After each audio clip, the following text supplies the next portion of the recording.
Assalamualaikum warahmatullahi wabarakatuh. Perkenalkan, saya Anissa Widiananda, NPM 35. Kali ini saya akan mempresentasikan materi pengenalan pola paralel A mengenai klasifikasi dan clustering. Yang pertama yaitu klasifikasi. Apa itu klasifikasi? Klasifikasi adalah proses kategorisasi di mana objek dikenali, dibedakan, dan dipahami berdasarkan set data pelatihan. Dalam pemrosesan ini dilakukan untuk menemukan sebuah model atau fungsi yang menjelaskan dan mencirikan konsep atau kelas data untuk kepentingan tertentu. Tujuan klasifikasi. Klasifikasi memiliki tujuan untuk mengklasifikasikan suatu data ke dalam kelompok kelas yang sudah ada. Tidak akan ada pembentukan kelompok baru, dan biasanya prosesnya supervised. Dalam arti ada data training yang dilakukan. Salah satu pendekatan klasifikasi adalah pendekatan neural network. Dalam pendekatan ini, neural network dilatih dengan menggunakan data yang sudah diketahui untuk dimasukkan ke dalam kelompok data tertentu. Setelah pelatihan, prosesnya cukup sederhana, yaitu dengan memasukkan data baru yang tidak termasuk dalam data training ke dalam neural network. Lalu, neural network ini akan memberikan informasi termasuk ke dalam kelompok manakah data baru tersebut. Beberapa jenis teknik klasifikasi, yaitu 1. Logistic regression. Teknik regresi yang fungsinya untuk memisahkan dataset menjadi dua bagian atau kelompok. 2. K-nearest neighbor. Klasifikasi dengan mengambil dari K tetangga terdekatnya atau nearest neighbor.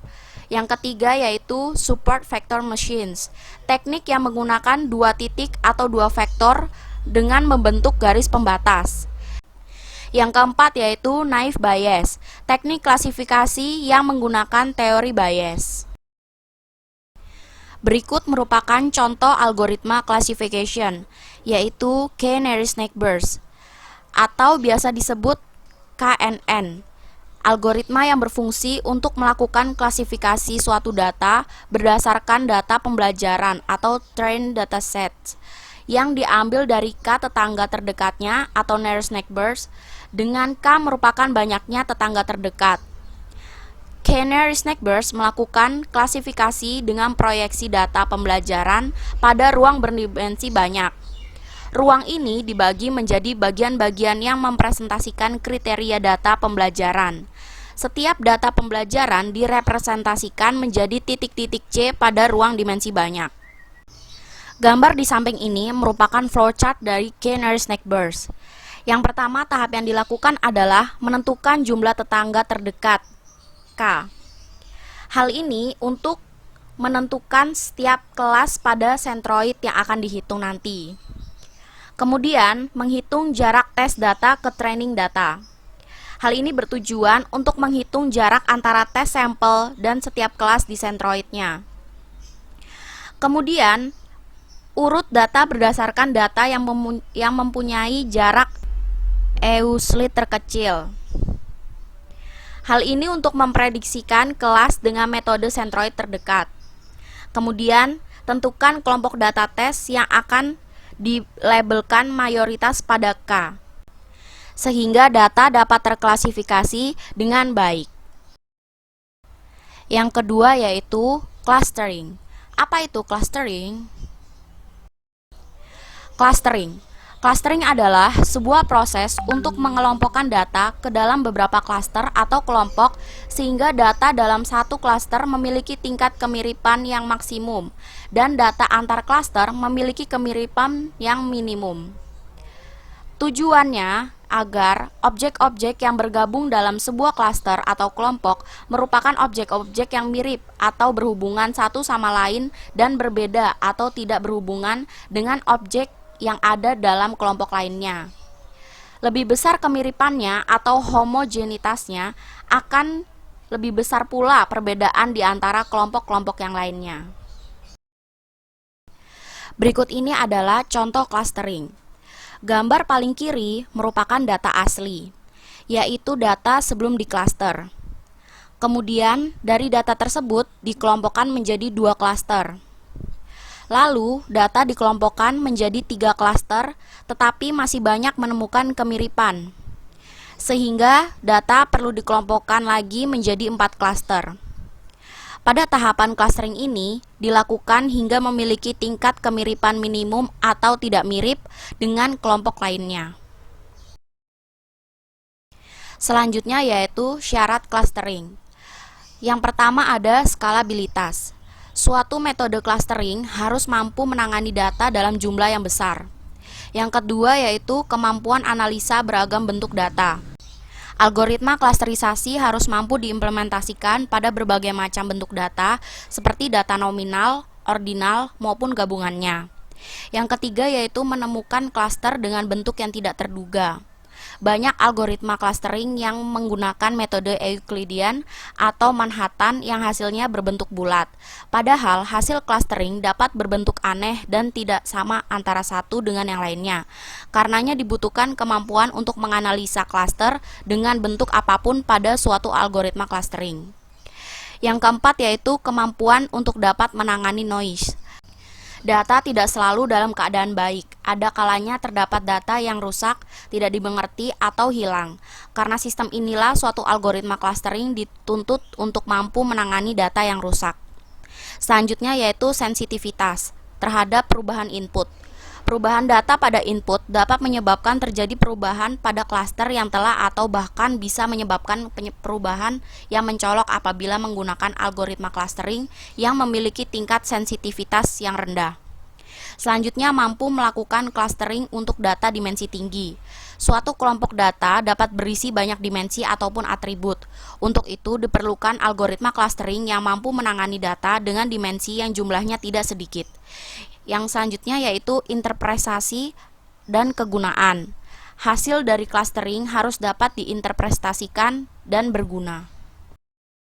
Selanjutnya yaitu hierarchical clustering. Pada hierarchical clustering, data dikelompokkan melalui suatu bagan yang berupa hierarki, di mana terdapat penggabungan dua grup yang terdekat di setiap iterasinya ataupun pembagian dari seluruh dataset ke dalam cluster. Dari gambar tersebut bisa dilihat langkah-langkah melakukan hierarchical clustering. Yang pertama yaitu mengidentifikasi item dengan jarak terdekat. Kemudian menggabungkan item itu ke dalam satu cluster. Selanjutnya, hitung jarak antar cluster. Dan yang terakhir, ulangi dari awal sampai semua terhubung. Contoh metode hierarchical clustering yaitu ada single linkage, complete linkage, average linkage, average group linkage. Selanjutnya yaitu partitional clustering. Partitional clustering yaitu data dikelompokkan ke dalam sejumlah cluster tanpa adanya struktur hierarki antara satu dengan yang lainnya. Pada metode partitional clustering, setiap cluster memiliki titik pusat cluster atau centroid, dan secara umum metode ini memiliki fungsi tujuan yaitu meminimumkan jarak atau dissimilarity dari seluruh data ke pusat cluster masing-masing. Pada gambar tersebut bisa dilihat, gambar A merupakan cluster awal, gambar B merupakan proses iterasi, dan gambar C merupakan cluster akhir. Contoh metode partitional clustering yaitu K-means, fuzzy K-means, dan mixture modeling. Berikut ini merupakan contoh algoritma clustering pada algoritma K-means. Langkah yang pertama yaitu menentukan berapa banyak cluster K dari dataset yang akan dibagi. Langkah kedua yaitu menentukan secara acak data K menjadi pusat awal lokasi cluster. Langkah selanjutnya yaitu untuk masing-masing data, temukan pusat cluster terdekat. Dengan demikian, berarti masing-masing pusat cluster memiliki sebuah subset dari dataset, sehingga mewakili bagian dari dataset. Oleh karena itu, telah terbentuk cluster K, yaitu C1, C2, C3, hingga CK. Langkah selanjutnya yaitu untuk masing-masing cluster K, temukan pusat luasan cluster dan perbarui lokasi dari masing-masing pusat cluster ke nilai baru dari pusat luasan. Kemudian kelompokkan objek berdasarkan jarak minimum. Lalu Adakah objek yang harus dipindah? Ulangi langkah ketiga dan kelima hingga data-data pada tiap klaster menjadi terpusat atau selesai. 3. Kesimpulan. Berikut ini merupakan tabel perbedaan antara klasifikasi dan clustering. Pada klasifikasi, bertujuan untuk memetakan satu titik data ke dalam satu kelas yang telah ditentukan sebelumnya. Sedangkan pada clustering bertujuan untuk mengelompokkan titik-titik data yang berdekatan dan memisahkannya dengan kelompok-kelompok lain yang saling berjauhan satu ruang. Perbedaan selanjutnya pada klasifikasi dilakukan secara supervised, karena klasifikasi memberikan contoh titik data dan kelas apa seharusnya titik data tersebut dipetakan. Sedangkan pada clustering dilakukan secara unsupervised, artinya tidak ada contoh bagaimana seharusnya mengelompokkan titik-titik tersebut. Selanjutnya, pada klasifikasi, domain dari sebuah fungsi klasifikasi atau fx adalah sebuah titik data x elemen r pangkat n. Pada clustering, domain dari sebuah fungsi clustering fx adalah sebuah himpunan titik data x sama dengan x1 hingga xi pada sebuah ruang. Salah satunya adalah r pangkat n. Kemudian pada klasifikasi, contoh algoritma untuk klasifikasi adalah K-nearest neighbors. Sedangkan untuk clustering, contoh algoritma yang digunakan adalah K-means. Berikut ini merupakan contoh gambar klasifikasi dan clustering. Pada gambar klasifikasi, gambar tersebut memetakan satu titik data ke dalam satu kelas yang telah ditentukan sebelumnya. Sedangkan pada gambar clustering, mengelompokkan titik-titik data yang berdekatan dan memisahkannya dengan kelompok-kelompok lain yang berjauhan dalam satu ruang. Demikian presentasi dari saya, kurang lebihnya saya mohon maaf. Terima kasih. Wassalamualaikum warahmatullahi wabarakatuh.